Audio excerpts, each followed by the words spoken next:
En Teatro Bárbaro trabajamos desde el confinamiento experimentando en estos tiempos para mantener viva la llama del teatro.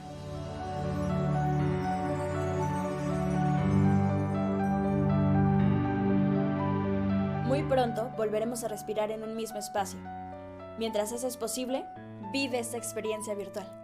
Gracias por visitarnos. Bienvenidos a tu primer Jale, capítulo número 9. En esta ocasión estaremos hablando del teatro y de un poquito de la historia detrás de él. Sergio, ¿qué rollo? Hola amigos, bienvenidos de nuevo, capítulo 9, ya 9. No esperábamos tantos capítulos, pero pues ahí va. Esperemos que sean muchos más. El día de hoy tenemos a otro padrino, otro invitadazo, Luis Bizarro. Luis Bizarro. Bienvenido. De Teatro Bárbaro. ¿Cómo estás? Órale, muchas gracias. Bien, gracias por invitarme a su programa, a su podcast. Y pues gracias a mí, tienen 8. Ay, qué graciosos todos andamos. Ay. Bueno, ya si has visto el programa, me imagino. Quiero pensar que sí. La dinámica es muy simple. Empezamos a platicar un poco de tus inicios en el trabajo, hasta cómo llegaste a lo que te dedicas actualmente, cómo emprendiste y cómo demás. Entonces, la pregunta del siglo es, ¿cuál fue tu primer jale, tu primer contacto con el dinero? ¿Qué dices? Mi primer jale. Curiosamente, fíjate que tiene nada que ver con el teatro. Ajá. Pues yo creo que si lo remontamos así a mi juventud,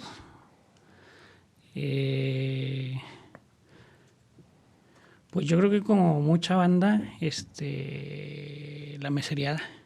Andar de mesero. Sí. Sí, yo creo que fue tratando como con gente. por ahí, sí. Sí, pues luego para alivianarte, ¿no? En la escuela y eso, Ajá. pues siempre es como ¿Cuántos está como años la tenías? chanza. ¿Cuántos años tenías? Pues yo creo que tenía como unos 16 años. 16 años. ¿Y Sí. te acuerdas dónde empezaste? ¿Dónde empecé?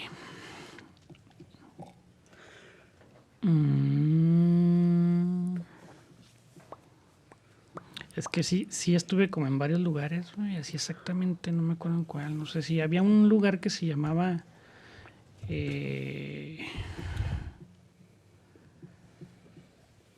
El Mateus, creo. El Mateus. Suena que todavía no nacía. No, todavía no sé eso. No. No. Afirmo. Ni de pedo. Afirmo, todavía no nacía, güey. Uf, y empezaste mesereando. Empecé de garrotero. Garrota. Sí. Ay, cabrón. ¿Cómo que garrotero? Garrotero en el argot del restaurante, de los bares, es el que recoge los vasos. Simón, sí. El que recoge los muertos, porque los muertos son pues, los vasos sucios, las botellas, los platos sucios. Ajá. Entonces empecé haciendo eso, porque estaba bien morrito. Sí, estaba bien morrito, la neta. Y pues de ahí le fui agarrando el patino. Ya después fui mesero, luego fui ayudante de barra, luego fui bartender. Y ahí me la llevé hasta... No mames. Es que no me te imagino como bartender. Sí, fui bartender también. ¿Sabes hacer acá? ¿Todavía te acuerdas de cómo hacer Sí, pistos? no, eso no se olvida. Ay, hay que tienes invitarte. No se Ay, olvida. un talento que no conocía. Hasta ya, pues, ser pues encargado, gerente de algunos lugares. y en ese entonces ya sabías tú que te querías dedicar al teatro. Nel. ¿Cómo descubriste eso? Fíjate que fue bien raro. Yo de chavito, no, ni idea. O sea, de chavito yo le quería pegar al balón todo el día. Jugaba fútbol y me la pasaba todo el día jugando fútbol. De hecho, yo pensaba de morro, de chavo, que me iba a dedicar a jugar fútbol profesionalmente. Era mi tirada.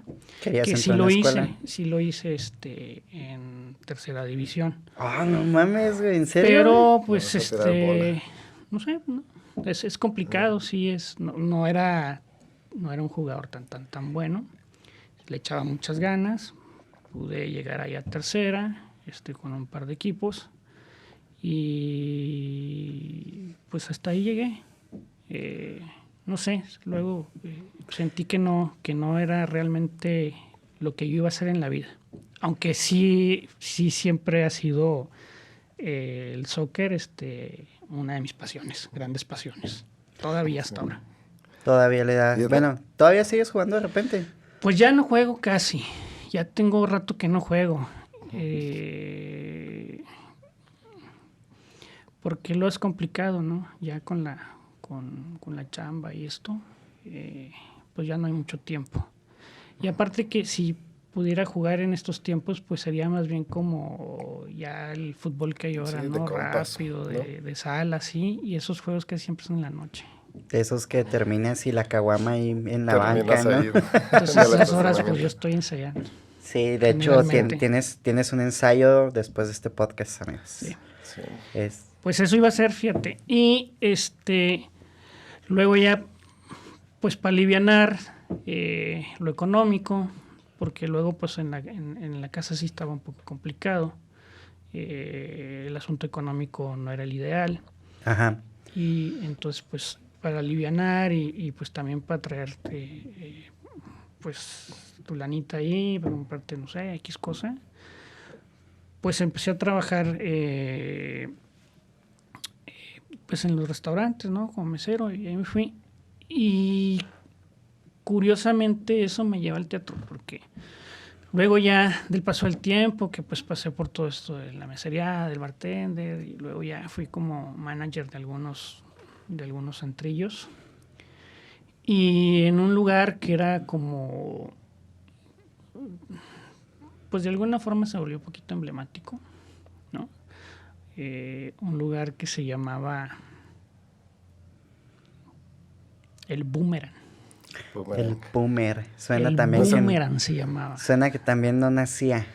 Y ese lugar estaba en el edificio que está enfrente del Teatro de Cámara. Sí, es una casa abandonada, ¿no? Sí, Sí, sí, es cierto. Sí, que cierto. antes de ser el Boomerang, muchos años fue un restaurante muy famoso que se llamaba el Gilbertos.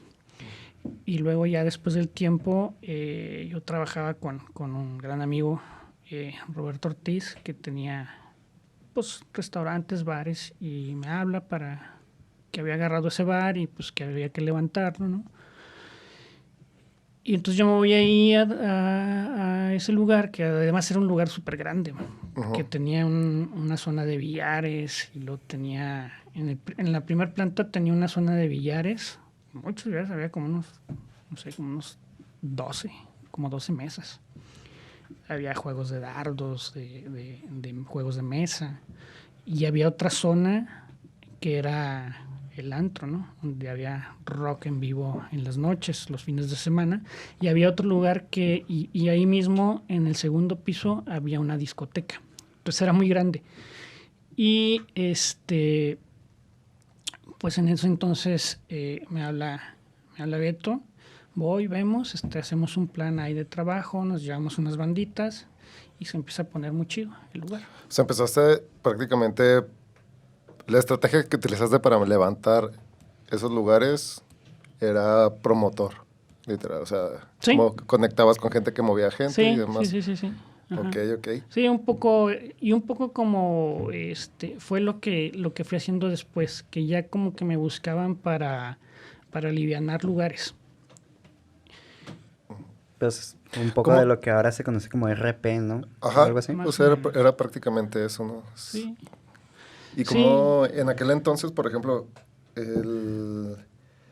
con estos lugares y el ambiente y las formas en que levantabas, por ejemplo, los bares, antros aquí en Chihuahua, o al menos de que yo tenga conciencia, 1 año máximo tienen de vida. Ya después del año tienen que renovarlos, adecuarlos, cambiarles el nombre, hacer... Entonces, el intentar hacer que un lugar se mantuviera y hacerlo levantar, como, o sea, ¿se mantuvo durante bastante tiempo esos lugares o era el mismo ciclo? Sí, pues creo que antes duraban más. No era como no había tantos. Y entonces eso pues te permitió un tiempo de vida, de duración, pues un poquito más largo. No mucho, o sea, siempre el rollo del antro ha sido evolucionar siempre. Sí, cíclico. Cíclico, cierras un rato, le cambias 2, 3 cosas, lo vuelves a abrir, vuelve a caer la banda, ¿no? Pero en ese tiempo sí había como lugares que duraban más tiempo. Creo que en ese entonces, antes del Boomerang, había un barecito que se llamaba El Forasteros. Y la raza lo conocía como El Foras, que estaba ahí en la Independencia y Escudero. Una casita que está ahí en la pura esquina, como una cabañita. Y cuando cerraron ese lugar, aprovechamos un poco y nos llamamos las bandas que estaban ahí. Y la raza como que se fue, o sea, fue también como circunstancia, ¿no? Uh-huh. Y pues se alivianó y no, yo creo que el Boomerang sí duró como unos 4 o 5 años. Pues es mucho. Sí, es bastante. Porque, pues... Uy. Se le cayó el micro. Producción. A ver, ¿quién puso ese micro? Tú. Ahí está. Sí, ahí está bien. Producción. Patrocínanos, necesitamos bases. Bases, por favor. Un rolling aquí que le... Sí, por favor. Que le ajuste bien. Y ese bar, pues, sí tuvo como 2 etapas. Esa etapa donde llegaron estas banditas que eran unas banditas muy chidas, uno que se llama La Tinta Don Pepe, La Píldora Box, y había unos chavos que se llamaban SAA, de un compa, del Gus. Del Gus Macedo, que por ahí anda todavía. Saludotes al Gus. El Gus. Ellos tenían una bandita que se llamaba SAA, entonces tocaban ellos 3. Luego después abrieron otro antro que también se volvió muy emblemático aquí en Chihuahua, que se llamaba La Caldera.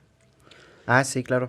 Y a ese lugar, pues, era un antro que la raza pues traía más varo y ya fue como de los primeros antros con más equipo y como con más concepto, ¿no? En cuanto al equipo, en cuanto al mobiliario, en cuanto a todo esto. Y las banditas que tocaban ahí en el Boomerang se fueron a la Caldera. Y pues nosotros tuvimos que hacer una estrategia pues para que la gente no se nos fuera, ¿no?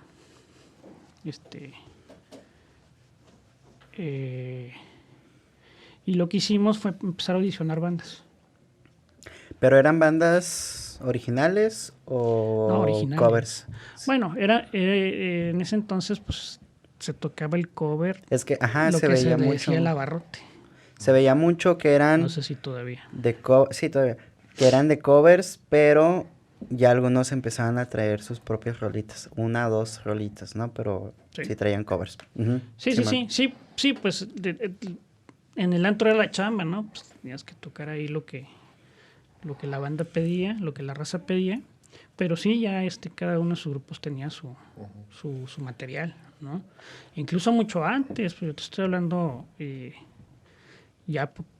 un tiempo después de que surgieron los primeros antros de música en vivo, ¿no? No sé, Sabandijas, el Renacuajos. El Portón. ¿Cómo se llamaba? El Portón, sí. ¿No? Y que de ahí surgieron pues, bandas muy chidas que después fueron como integrando otras bandas con el tiempo, ¿no? Todos, muchos de ellos muy, muy queridos amigos. Y cuando pasa esto, hacemos audiciones para llevar otras bandas.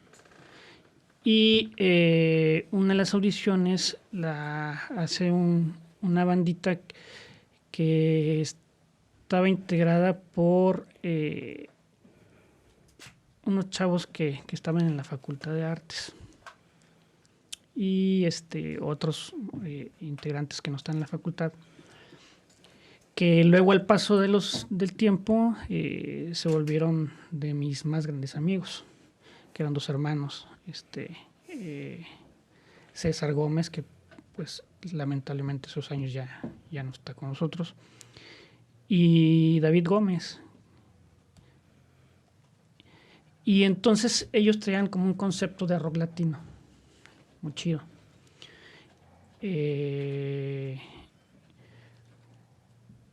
la banda pues había dos vocales, ¿no? César que era uno de los que echaba los gritos, y una chava que también le tiraba los gritos, y otra chava, Débora Rivera, que tocaba el violín. Ah, ok. ¿No? Y esa banda lo que hizo es volver a jalar gente como de otro mercado. Sí, otro mercado, pero pues el bar se mantuvo, se siguió poniendo chido con bandas de otro mercado, ¿no? ¿Cómo fue que diste el paso a hacer esta promotoría de bandas y lugares y tu primer obra o primer espectáculo en escenario? Pues ahí fíjate las circunstancias, porque luego como estos chavos se hacen grandes amigos míos, y yo en un momento yo dije ya quiero dejar el antro un rato porque fueron muchos años. Llegó un momento en que yo pensé que me iba a dedicar toda mi vida a eso, iba a poner mi antro después, pero no, alguna etapa dije no, ya no. Y lo que hice fue en que empecé a ser como manager de algunos grupos. Eso fue lo que hice después, y me hice manager de este grupo que se llama Cavex. Y entonces César, que estudiaba en la Facultad de Artes, en música, pues se juntaba con la gente de teatro y también hacía cosas de teatro, era actor. Hacía algunas cosas ahí en la facultad, y alguna vez me invitó a una de sus obras. No recuerdo muy bien cómo estuvo, pero creo que iban a hacer una obra, y entonces él me dijo, ay, vamos a hacer una obra, y es como hay que echarles un paro, y la fregada, y ¿cómo ves? Y, pues órale, va, cáiganle. Sí. Cuando estaban haciendo el montaje, me dice, oye, se me olvidaron unos aparatos y unos fierros. Y andamos aquí en chinga, güey, montando. Damos el paro de traerlos. Y así, bueno, ahí te los llevo. Entonces, pues yo entro por la parte de atrás. Fue mi primer contacto con el teatro, güey. A conocer un teatro por dentro y a Fue verlo. mi primer contacto, o sea, lamentablemente...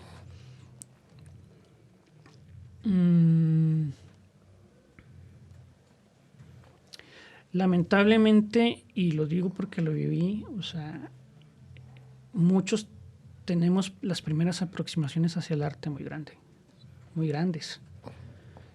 Y eso cambiaría mucho, nos cambiaría mucho como comunidad, como en todos los aspectos sociales. ¿Cómo fue que llegaste al teatro y viste acá? O sea, ¿qué impresión te diste? Entré y ver eso fue así como, wow, ¿no? Y la gente corriendo, y los técnicos y todo. Pero me impresionó más cuando empezó la función, ¿no? Y eso que sucedía en el momento entre la escena y el espectador fue un choque muy, muy potente, porque luego yo, cuando estaba en la secundaria, siempre he tenido como una cosa muy social, eso siempre ha sido. Cuando estaba en la secundaria, pues hacíamos muchas cosas sociales ahí. Yo vivía y todavía sigo viviendo, porque tengo problemas muy grandes con los arraigos. Y yo vivía en una zona muy conflictiva en ese entonces, que era donde está ahora el Parque El Palomar. Ah, sí. Ahí era la colonia. Todo eso era una colonia, El Palomar. Y había otra colonia que se llamaba La Zapata. Y donde yo vivía le decían Las Aldeas. Y había otro lugar acá más por donde está el Museo Semilla. Ujú. Se llama La Progreso. Entonces era un lugar muy conflictivo en ese tiempo. Y yo estaba en la Escuela Federal 4. Y a la escuela era De barrio. un tirito porque era pues cruzar todo ese polígono.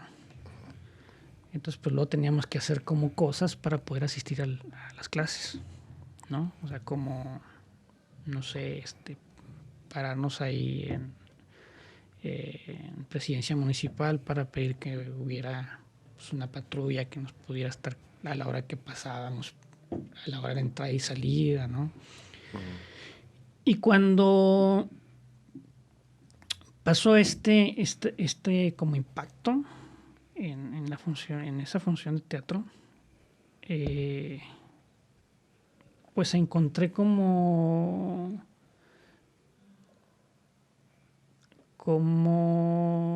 un lenguaje con el que podría yo también explotar esa vena social. Donde poder tener una comunicación y que esa comunicación pues de alguna forma afectara, ¿no? Es como bueno, lo que hemos hablado en otras conversaciones, ¿no? La parte social de impacto que tiene el arte en sí. Sí. Y de hecho, pues, para quien haya asistido y quien no, las obras que trabajas están muy relacionadas a temas sociales, controversias, Totalmente. Problemas no sé, de estratos sociales, de exclusión, cosas muy básicas, ¿no? Vaya, el racismo, podría decirse, Sí, o por claro. ejemplo, o desde la violencia, son temas que aún hasta la fecha siguen, ¿no? Sí, porque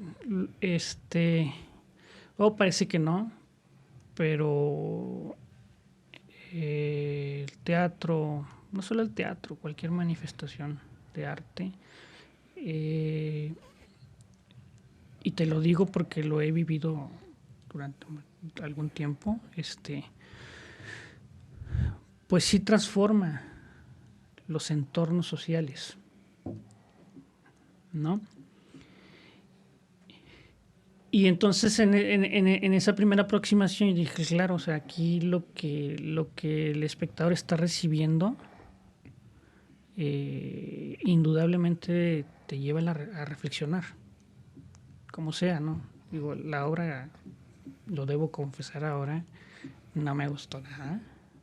O sea, yo dije, es tanto lo que sucede aquí que se pueden hacer muchas cosas. Sí, ¿no? claro.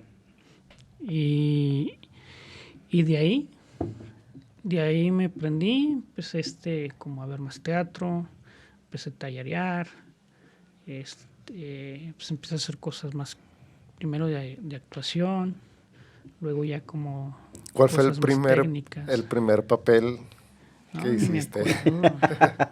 El papel que más te haya gustado interpretar. Fíjate que, no sé, o sea, no, luego cuando eres actor no hay como así un papel Como un favorito. no, pues y un poco menos cuando lo ves de este otro lado, ¿no? No como... Pues luego tenemos como un poco la idea de que el teatro es como la televisión o como el cine y en el teatro pues no ocurre tanto eso. No digo que sea mejor o peor que otros. Son diferentes. Son diferentes Sí, claro. maneras de llegar a la ficción.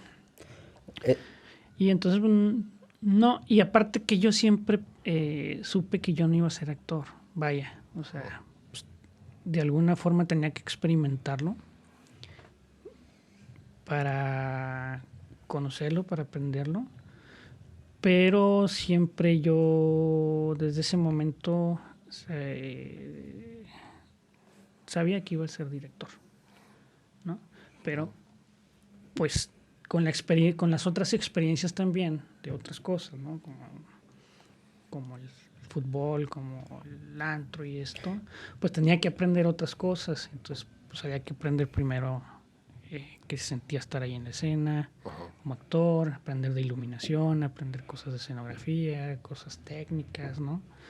Y pues tener todo este conjunto de conocimientos de dramaturgia, de literatura, de cosas. Y actualmente tienes un foro, Teatro Bárbaro, aquí en la Doblado. Independencia y Doblado. Independencia y Doblado, número, bueno. 111. 111, donde antes era el Renacuajos. Fíjate por qué te digo que loco son las coincidencias y las circunstancias, ¿no? O sea, donde estamos ahora fue muchos bares, muchos antros, pero el primero que estuve ahí fue el Renacuajos, donde tocaba una banda muy emblemática de Chihuahua, de la capital, que se llamaba se me fue el nombre. Emblemática. Si alguien la está viendo y se acuerda que la escriba. Tan famosa que es Famosa emblemática. que me acuerdo. Válgame. La otra vez nos habías hablado un poco de ella, ¿no? Que hasta nos enseñaste unos Sí, videos. les enseñé un video de cuando era el lugar. Ay, Sí. me van a cortar la cabeza. No, van a salir focas, no te preocupes. ¿Cómo fue que de todas esas coincidencias llegaste a tener el teatro en este lugar? Porque a fin de cuentas es el teatro Bárbaro es un proyecto que iniciaste tú, o sea, o lo creó ¿Cómo alguien más, surgió ¿o más bien? colaboraste? Mira, luego ya luego ya de un tiempo de hacer teatro aquí y allá, de ir aprendiendo y de todo, yo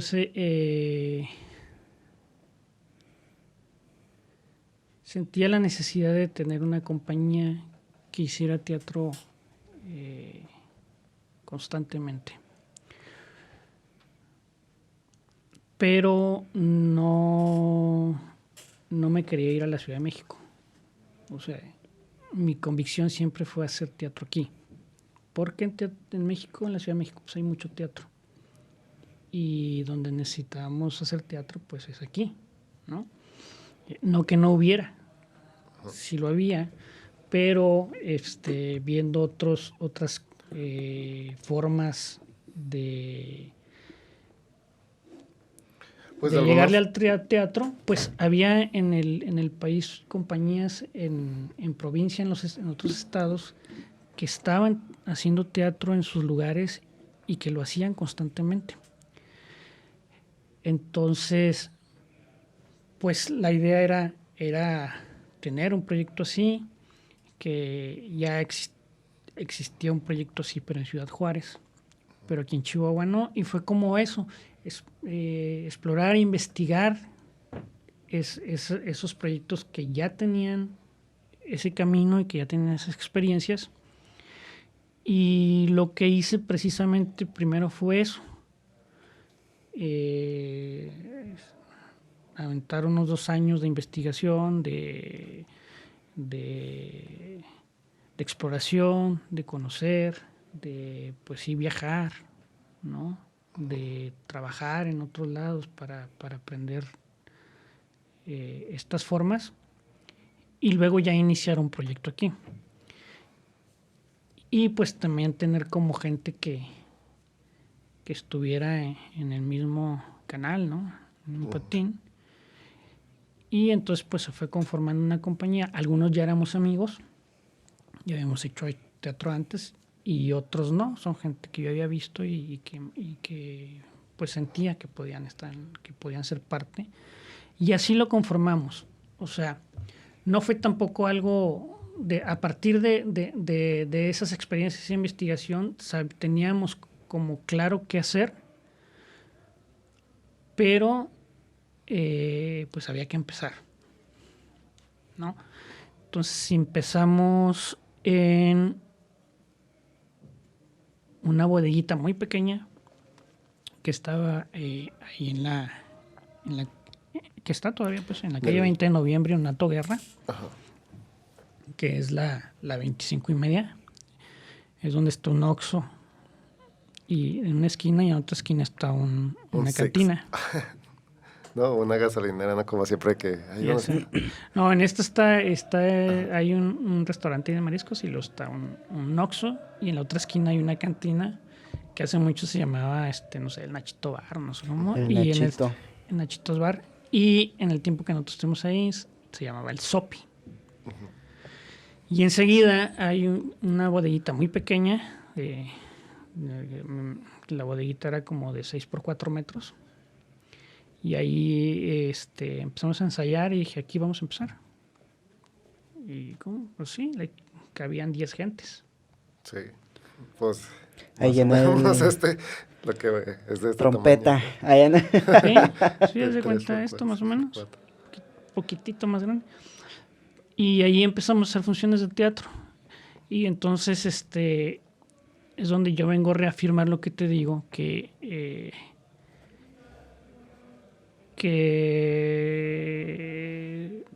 tengo la claridad de que funciona, de que surgen transformaciones.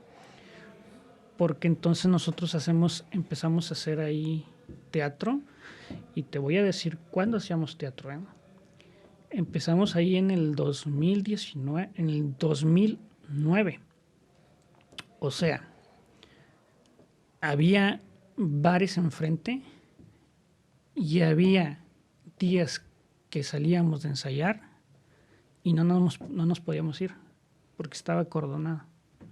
Porque fue el tiempo en el que hubo el pico de violencia más alto en Chihuahua entre 2017 y 2000, entre 2007 y 2009, casi 2010. Sí. Y pues obviamente al no poder dedicarse nada más al teatro, pues todos teníamos otra actividad. Entonces hacíamos nuestra actividad en el día y en la noche ensayar, ¿no? Y entonces pues siempre era como pues el peligro de salir tarde, de esto, de que a veces nos tocó, creo que 3 veces que no nos pudimos ir porque estaba acordonada la zona, que habían ejecutado a alguien ahí cerca o ahí enfrente. Y entonces pues empezó a ir poca gente, ¿no? Primero eran 4, eran 3, luego ya iba un poquito más gente.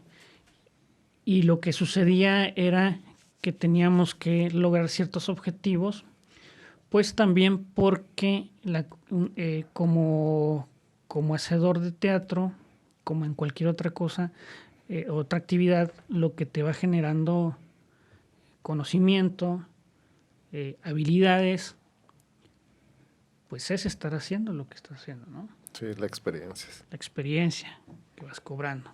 Entonces, fíjate, antes de Teatro Bárbaro, yo te hablo antes de de ese tiempo, al año hacíamos, si bien nos iba,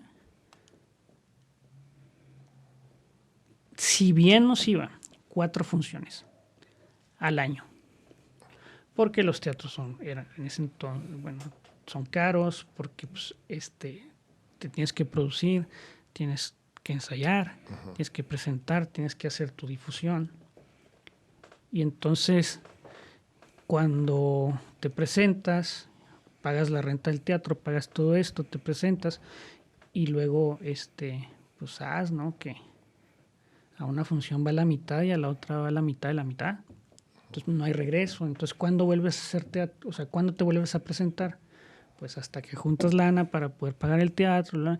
Y no es una cosa de estrategia, es más bien una cosa de generación de público, que ahí era otro de los objetivos. 1, ¿qué pasa si tienes actividad constante? Pues vas adquiriendo experiencia, vas adquiriendo habilidades, vas adquiriendo conocimiento y pues obviamente vas mejorando como hacedor de teatro. ¿Cuál es la otra cosa que cumples? pues que vas generando un público, ¿no? Y al paso del tiempo, ese público que vas generando, pues también se va formando.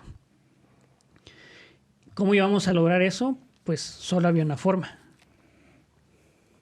teniendo un espacio donde pudiéramos hacer lo que nosotros quisiéramos y donde pudiéramos estar ahí constantemente haciendo algo.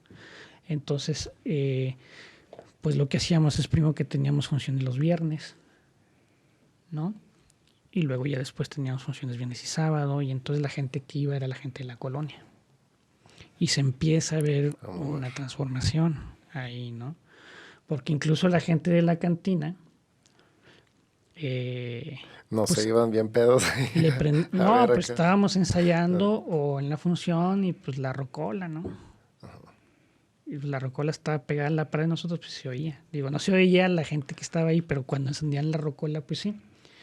Y ya una vez yo dije, pues les voy a decir, entonces voy. Y les digo, oye, soy el de aquí enseguida, y se me quedan así como viendo las señoras, ¿no? Las que atendían ahí. Y ya les digo, miren, es que ahí enseguida pues ensayamos teatro, y es un forito de teatro, chiquito y todo. Y me dicen, ¿hacen teatro? Sí, es que, pues como se oyen gritos y eso, entonces pensamos que era una casa de seguridad o algo así. ¿No? No. Y luego llegabas con la sangre que hace Magnus, Sí, ¿no? pues, Cada bien. Y luego en ese entonces te enseñábamos la fe de los cerdos. No Ajá, mames. eso iba a decir, acá andan enseñando fe de los No. cerdos. Entonces, es teatro, le digo, y ya les digo, sí, y curiosamente la gente que iba a ese barecito, la mayoría, muchos de ellos eran profes. Ay, qué profesores. Híjole. Entonces ya No sé, escuchan, ¿no? Y yo, hacen teatro, sí. Entonces, pues ya empiezan a ir a los profes a la función y luego ya se van y echan su A la cheve. cantinita. Y eso hace que la gente Pues de hasta la mismo cantina diga... hablar hasta en la misma cantina, ¿no? Que tengan un tema de conversación. Sí, lo que exacto, veían. porque era el tema saliendo de la función, irse a echar la cheve y platicar de la función, pero aparte, o sea, fíjate cómo se va transformando el entorno, porque ya las señoras sabían que la función era a tal hora o que enseñábamos a tal hora, y a esas horas desconectaban la rocola. Ah, qué chido. La Está desconectaban para que no se escuchara y luego ya sí más o menos le tanteaban, ya después le tanteaban una hora y media, entonces se asomaban y ya le prendían. Ok. Y de ahí Y se entonces pasa- ahí, fíjate, pues de 3, 5 de ensayar solos, pues empieza a ir 10, 8, y entonces ya nada más hacíamos teatro el viernes, hacíamos viernes y sábado. Y pues empezamos a cumplir estos objetivos, ¿no? Ya teníamos 1 año y medio ensayando todos los días, presentándonos el fin de semana, ya teníamos un público de cuando menos 30 personas que iban o el viernes o el sábado, ¿no? En un espacio así como donde pues que habían 10 y donde podíamos hacer poco. O sea, poco en cuanto Escenografía. no a lo discursivo, sino a lo estético, ¿no? O sea, Ajá. pues... ¿Y una cómo escenografía muy sencilla, cómo diste eso. ese brinco? O sea, estabas junto a una cantina y luego después, yo me acuerdo que estaban en el subterráneo. Pues fíjate, las circunstancias, ¿no? Estando ahí, pues ya sentimos la necesidad de tener un espacio un poquito más grande y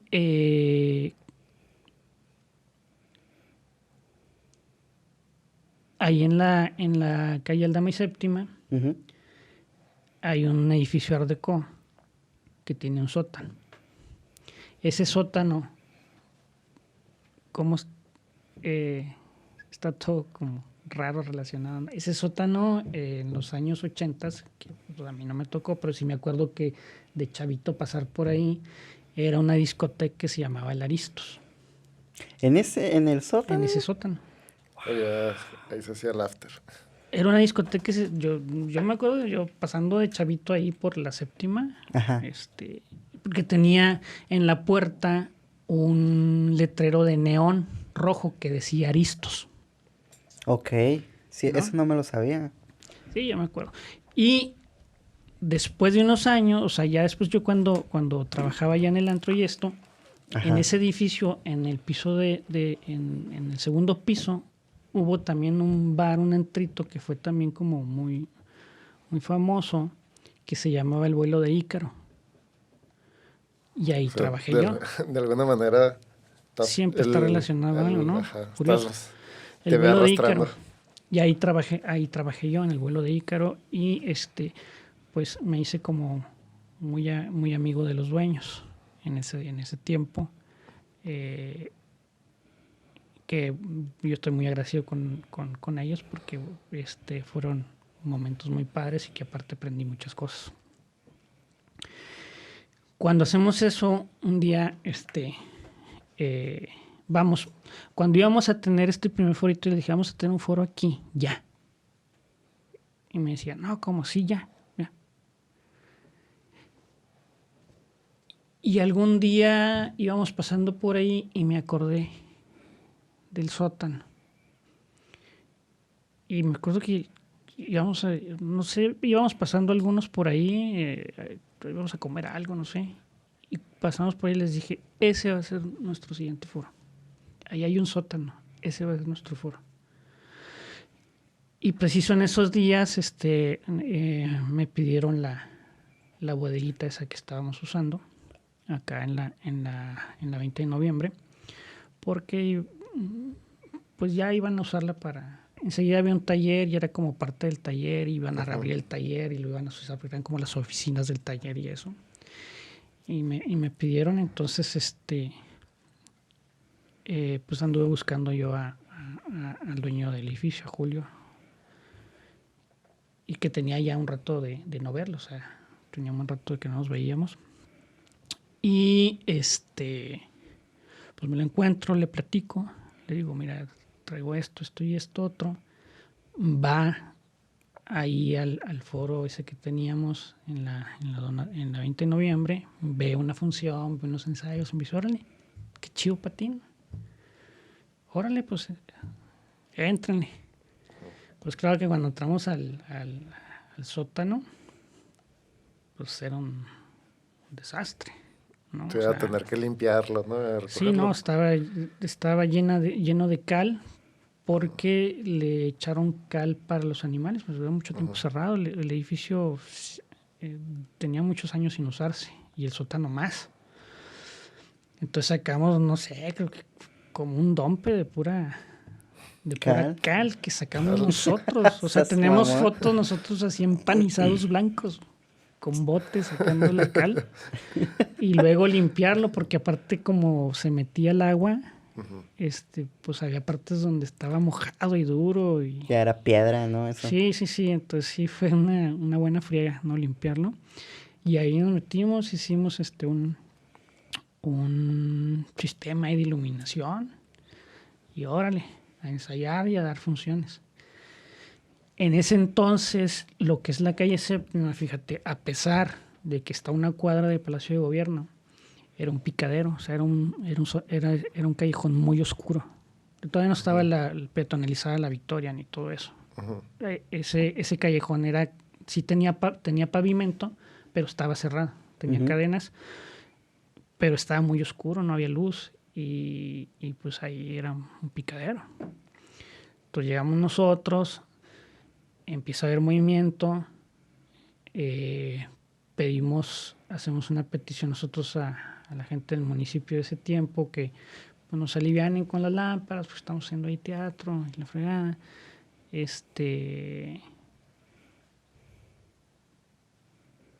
Pues van y nos ponen unas luminarias y a la semana se las chingan. No mames. ¿No? Chihuahua. Así era, ¿no? Entonces, pues bueno, y luego, pues aparte hacíamos teatro clandestino, o sea, Sí. éramos clandestinos, o sea, una cuadra de Palacio de Gobierno. Entonces ya vamos y nos dicen, bueno, se los vamos a poner otra vez, pero se los vamos a poner el jueves y se los vamos a quitar el domingo. Sí, Y para que no se las chinguen, ¿no? sí, está bien. Entonces, el jueves iban y ponían las lámparas y el domingo las quitaban. Y luego el jueves iban y las ponían y el domingo las quitaban. Y pues de alguna forma empieza a haber movimiento porque ya hacíamos funciones viernes, o sea, viernes y sábado, pero todos los viernes y sábados. Acá empezamos viernes y los pues algún sábado hacíamos y luego todos los viernes era seguro y luego, o sea, a veces no había nadie acá en la 29 minutos ahí dando función con un espectador nada más.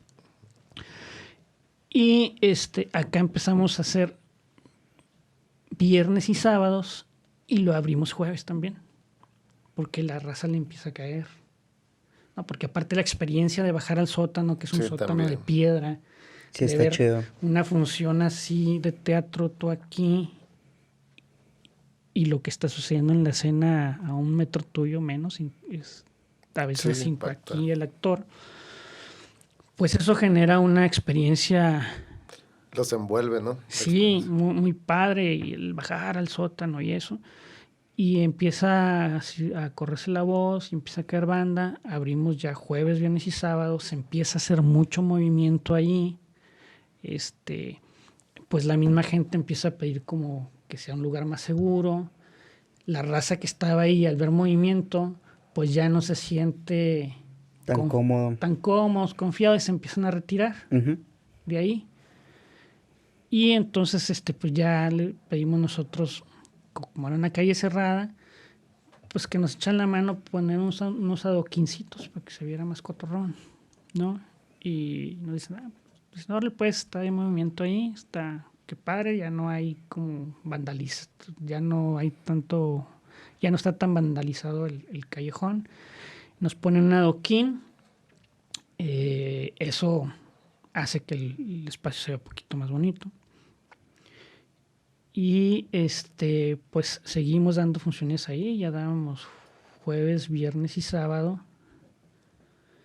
Y generalmente las funciones de viernes y sábado estaban llenas. Y el jueves, bien, ¿no?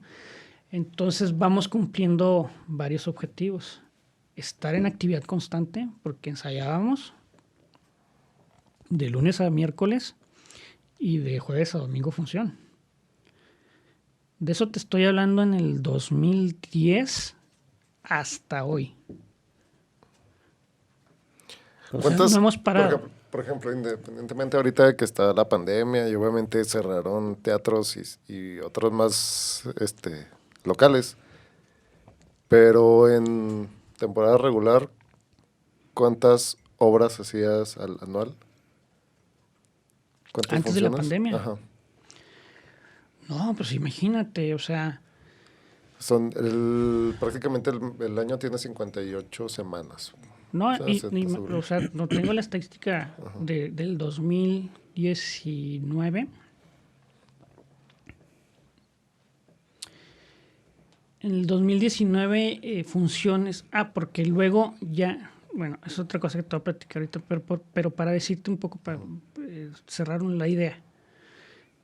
Después ya ahí en el sótano abrimos los jueves, pero para compañías invitadas. O sea, abrimos la puerta para que otras compañías accedieran a un espacio donde no tenías que pagar una renta, donde pues ya había un cierto público que caía, ¿no? Y decimos, bueno, pues que otras compañías tengan esa posibilidad, ¿no? ¿Por qué no? Lo abrimos y entonces ya era jueves, viernes, sábado y domingo. De ahí llega la regeneración del centro, esto donde peatonalizan la calle Victoria, y pues ahí nos toman en cuenta la chamba que hemos estado haciendo y dicen, ok, ustedes han hecho chamba, ¿qué necesitan? Porque viene una regeneración, se va a poner bonito el centro y todo. Entonces ya les digo yo, pues necesitamos una salida de emergencia, que no tenemos. Nos ponen, nos ayudan para hacer una salida de emergencia que está ahora sí en el callejón, que es esa salita que bajas. Y pues ya ponen el callejón más bonito y todo. Hacemos una petición al Cabildo para a ese callejón ponerle el nombre de Víctor Hugo Rascón Banda, porque luego ahí hacíamos como empezamos a hacer las jornadas con bandianas ahí en el callejón. Y dijimos, pues que el callejón se llame así. Entonces ya todo el entorno es como cultural, ahí hay movimiento. Ese movimiento jala a que los locales que están enfrente se empiecen a rentar. Y luego ya llega lo que fue la pulquería. Ajá. Entonces se reactiva la zona económicamente, se reactiva la zona socialmente, ¿no? Y llega un momento en que pues tenía un tiempo de vida, porque me habían dicho ya que en ese edificio ya había un proyecto para un hotel. O sea, llega el momento y me dicen, pues ya tienen que dejarlo. A mí me dolió mucho porque es un espacio que yo extraño mucho, ¿no? Y vienen las circunstancias otra vez, ¿no? Puras Andando circunstancias. buscando porque queríamos ya quedarnos en el centro, a donde movernos. Me topo yo a don José, que es el dueño del edificio donde estamos ahora. Ajá. Y que pues en algún tiempo yo trabajé con ellos en el antro. Me dice, ¿qué andas haciendo? Le digo, pues tengo esto y esto otro. Qué padre. Le dije, pero ya me toque salir. Y me dice, pues ve a ver el OK, porque ya creo que el último nombre de ese bar fue el OK. Tuvo varios nombres. Entonces le digo, no, es muy grande. No necesitamos algo más pequeño porque no tenemos presupuesto. O sea, tenemos que irlo sacando al día, ¿no? Ese lugar tenía ya cerca de, pues en ese entonces tenía cerca ya de 8 o 10 años cerrado, porque al yerno de este señor y al hijo los asesinan por extorsión.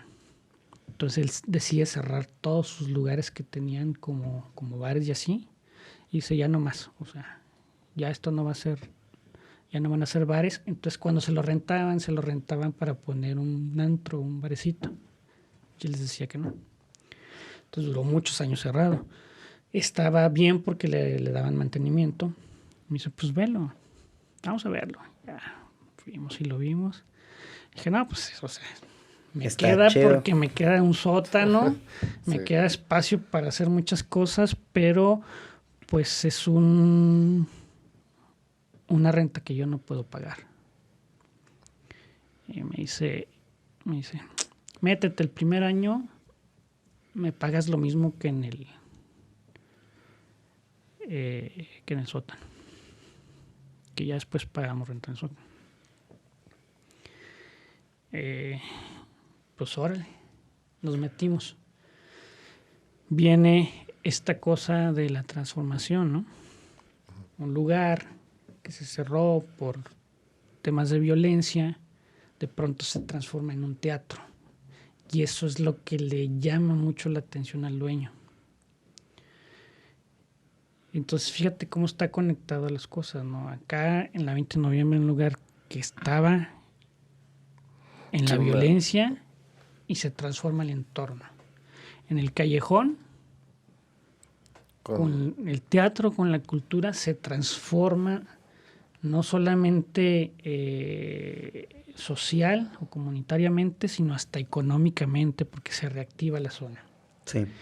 Y vamos acá, y ese espacio que tenía muchos años cerrado, afectado por la violencia, pues se reactiva y empieza a reactivar esa zonita, porque también estaba ya muy descuidada, ya no había luminarias, ya no había esto, pues nosotros se empieza a hacer movimiento en las noches y pues ya hay necesidad de que haya luminarias, pedimos que se cambien, que se pongan nuevas, entonces le damos una alivianada en la fachada y entonces el de enseguida se contagia y dice, oye, qué chido está quedando, y acá le da una manita gato a la casa de enseguida, y luego Luis Carlos del Metachop dice, oye, qué chido está, pues, me estoy quedando atrás, le da una manita de gato a la fachada, y se pone como más bonito ese lugar, ¿no? Ya hay, en las noches pues hay tráfico constante, porque había funciones, ya ahí en ese momento hacíamos funciones de miércoles a domingo, ¿no? Sí, pues O sea, ya había mucho más miércoles con espacio. compañías invitadas, Ajá. jueves con compañías invitadas y nosotros viernes, sábado y domingo. Y luego ya cambiamos la dinámica y luego ya ahora le damos un fin de semana completo a la compañía invitada. Se activa ahí, se transforma social, comunitariamente, incluso económicamente, porque ese edificio se activa, se rentan los departamentos porque nada más se rentaba el sótano para una tienda, para una empresa de etiquetas, y luego ahora ya el edificio remodelado ya está trabajando completo con otra empresa.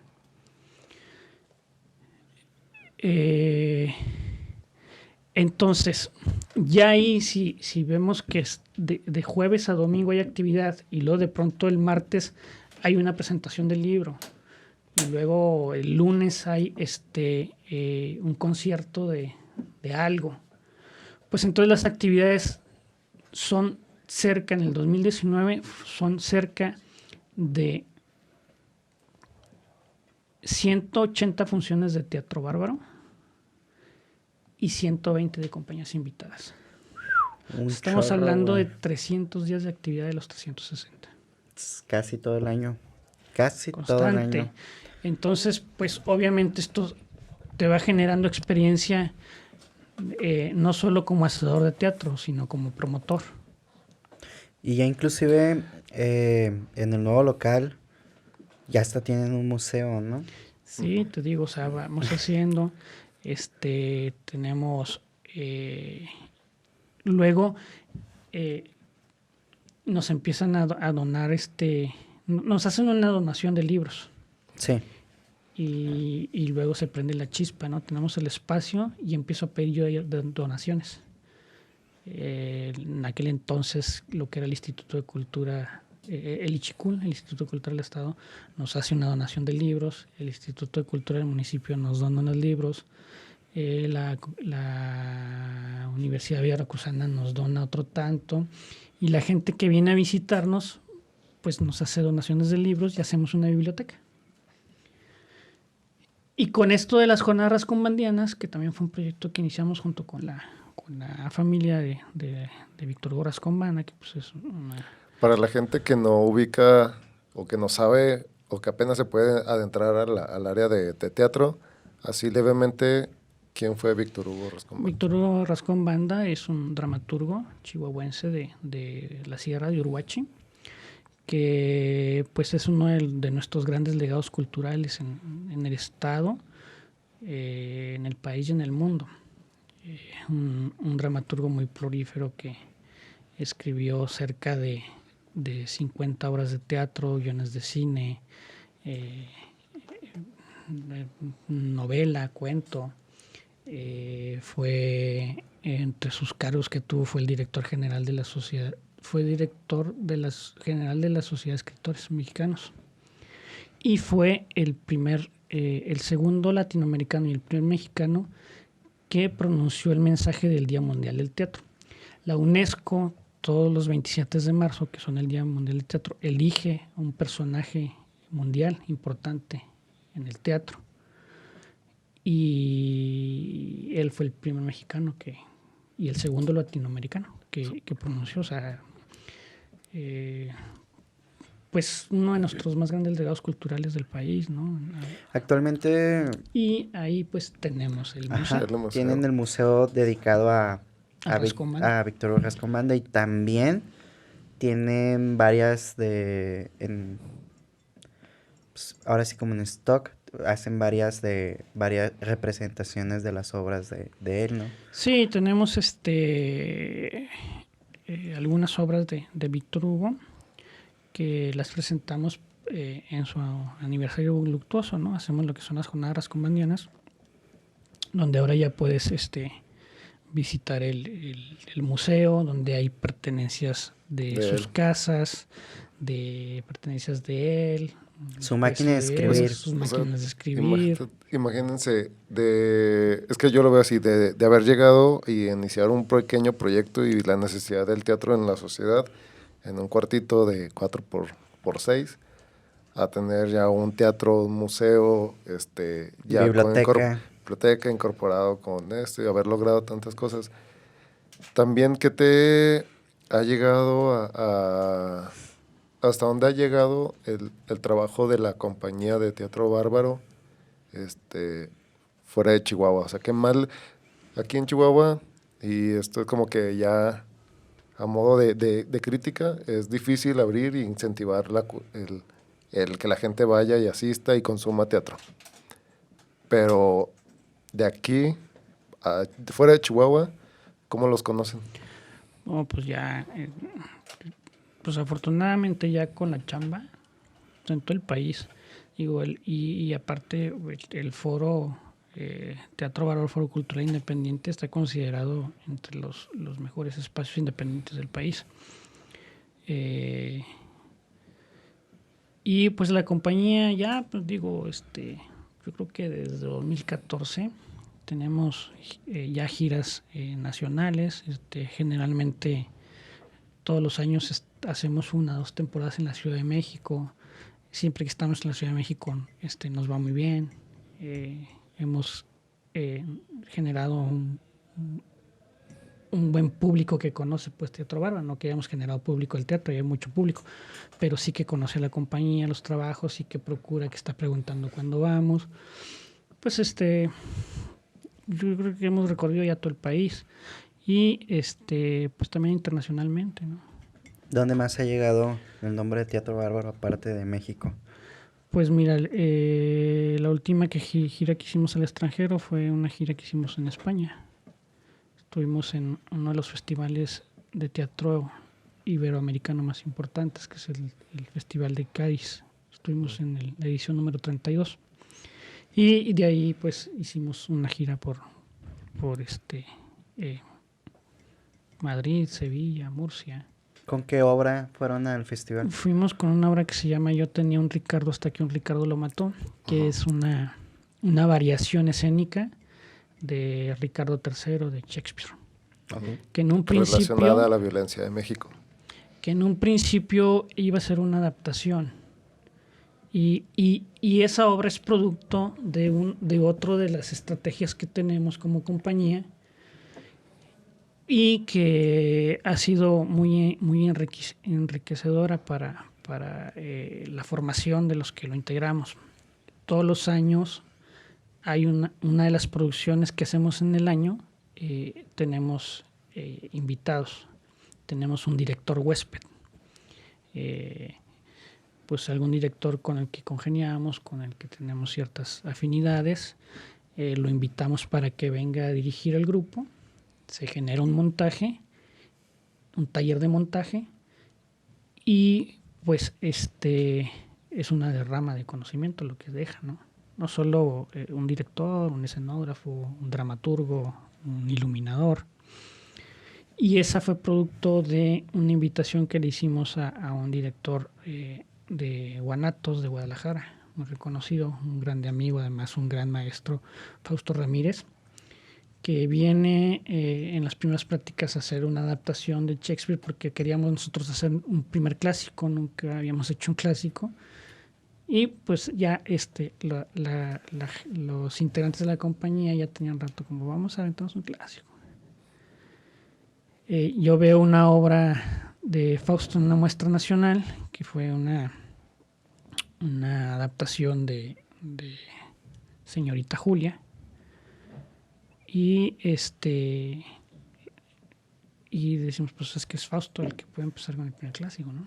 Y lo invitamos, y ya haciendo todo el trabajo del taller de montaje se encuentra una similitud muy importante entre la violencia de Ricardo III, que Ricardo III fue un ser que muy violento, que hizo y deshizo, que mató hasta a su hermano por llegar a la corona. ¿no? Entonces encontramos esa similitud de la violencia de Ricardo III del texto con la violencia que estábamos viviendo en Chihuahua. Entonces lo que hacemos es hacer una variación escénica, lo que se hace un poco en el taller de montaje, hacer una variación escénica, y entonces cada uno de los actores que integran ese montaje, que son 7, cuenta una historia de violencia que haya vivido y lo conecta con algún monólogo de uno de los personajes. Y se juega con ciertos elementos de utilería, y así se genera esta obra, que son 7 monólogos que cuentan pues ciertas historias de violencia, pero que también habla del Chihuahua padre, ¿no? El de los burritos, el del sotol, el de gente que, como nosotros, ¿no? Como, no sé, empresarios, periodistas, gente de cultura, que decidimos aguantar esos tiempos difíciles que, digamos, no se han acabado, pero que ahora están más tranquilos. Quedarnos en la ciudad, ¿no? En las ciudades, en Chihuahua, en Ciudad Juárez, para salir adelante. Pues también hablamos de ese Chihuahua en esa obra, y hablamos del Chihuahua que no queremos. Y bueno, pues nos aventamos esa gira en España que estuvo muy padre, estuvo muy bien. ¿Y qué sigue ya para terminar, que estamos en la mera brecha? ¿Qué viene para Teatro Bárbaro? Pues mira, pues con la pandemia ha sido como complicado lo del teatro. Somos una de las últimas actividades que va volver a abrir, ¿no? a volver a abrir, y yo me había resistido un poco. Hemos hecho algunos proyectos para salas virtuales, pero sí que yo me había como negado un poco a esa posibilidad, pero bueno, pues hay que hacerlo, y hay unos compas ahí bien locos que pues le están siguiendo los pasos de este otro loco, y pues entonces ahí vamos a abrir una sala virtual. Lo que hemos hecho un poco en Teatro Bárbaro es el teatro grabado es muy frío. Sí. No tiene esta conexión que hay, ¿no? Como el cine, que es una cosa más narrativa, que tiene sus cosas técnicas que lo hacen así, el teatro no. Y entonces estamos buscando ciertos lenguajes que puedan convivir con el video. Y pues estamos allá nada de abrir de ya lanzar la sala virtual. La sala virtual, para que vayan y visiten, va a estar, yo creo que disponible sí, ya. Sí, porque no van a ver la obra grabada, van a ver una experiencia de un lenguaje que pretendemos o que buscamos que congenie con la cámara. Claro. Muy bien. Pues invitación para todos aquellos que están interesados en seguir consumiendo teatro o darse la primera visita, ¿no? Impresión a ellos, ya cuando esté la situación más favorable para que puedan abrir los teatros, pues ya una vez puedan ir a visitar el foro, ¿no? Claro. Sí, exacto. Entonces, está la página, van a estar ahí en la descripción. Y pues nada, apoyen al teatro, apoyen al talento local. Vayan, si no han ido, tengan su primera aproximación. Está bien chido, vayan. Bueno, llegamos al fin. Muchas gracias por haber participado en esta novena edición de Tu Primer Jale. Sin más, nos despedimos, amigos. Cuídense del COVID y pues nos estamos viendo próximamente. Chido. Chido, cuídense. En Teatro Bárbaro trabajamos desde el confinamiento experimentando en estos tiempos para mantener viva la llama del teatro.